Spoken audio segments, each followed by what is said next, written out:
Oh, this is Fort Regent. Entrance. And you can see a little bit of the roof over the top there.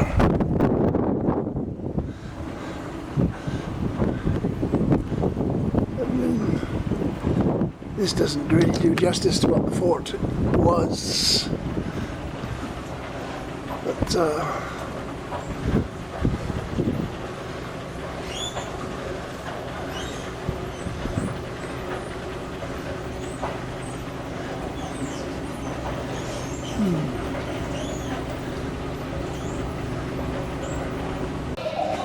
well, here's the plaque I've been looking for, to Sir John Wardlaw Milne. I understand he was an MP but lived at Grouville, I gather, and he died about 1966 and left £100,000, it says there, towards the recreational amenities here established at Fort Regent.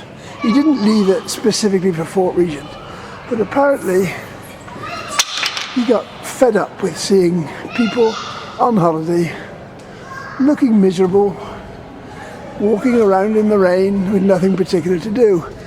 So he left £100,000 to the States, and the buzzword then, he left it to create a Kursaal, which I gather is a sort of a Tivoli Gardens sort of place where people can go, get shelter, find a bit of entertainment.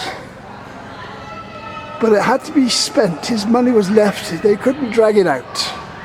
As I understand it, his money had to be spent pretty quick. And so they got on with the fort project, because the States had bought the fort for very little money from the Crown. And if they were going to spend the money, they had to get on with it.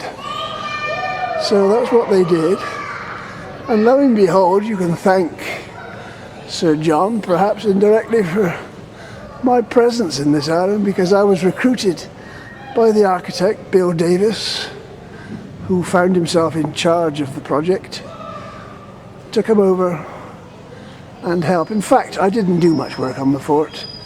I did other things instead. But Bill Davis was an interesting guy. He'd served in the Navy in the war, on Russian patrols, pretty miserable stuff, across the North Sea. He'd served then, as I understand it, he did his architecture training in my city, Bristol. When he was demobbed after the war, I think there were offers for training, what we're going to do with all these out of work naval people, military people, and he got a grant to study architecture. So he studied and became an architect, and he managed to get this project, Fort Regent, as I understand it. So he was working on that, or shortly after I came here, the project started to evolve. And that's what happened. As far as I remember, the engineer became Ove Arups, who did the Sydney Opera House, that made that work. And Ove Arups made this work. It was Cliff Rothwell, I think, initially, who did the engineering, but my mind might be defective on that. But this is it, Sir John Wardlaw Milne. That's a name to remember. Now, where is he today? He's dead then, of course, but where's the equivalent? Who's going to give 100,000, won't go very far today. Who's going to give 100 million today to make something of this place now, because it's been sadly neglected.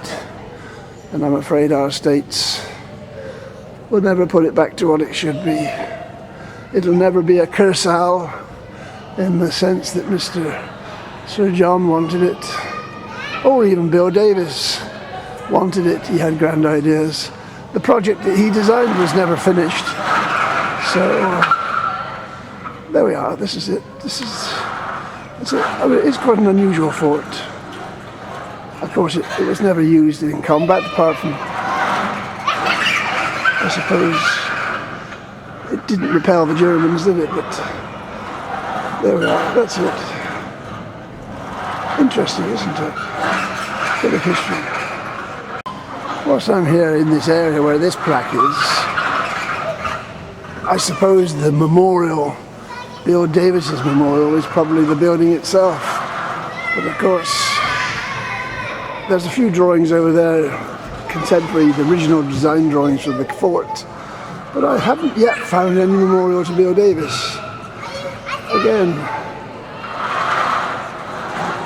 some people might say, well, it's not a particularly brilliant design and it's been allowed to deteriorate, but the roof is quite an extraordinary roof. It's a shame it's not exactly a cathedral, but I think Bill Davis deserves a little memorial, and that team, the engineers, deserve a little memorial. Maybe it's here, maybe I haven't found it, but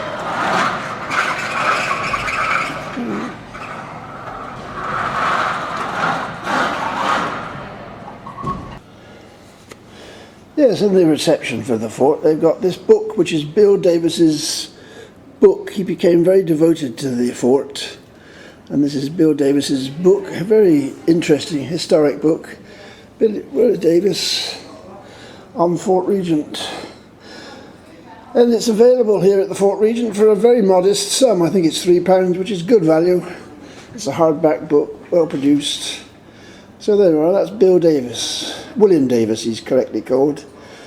He was an architect. He was the architect.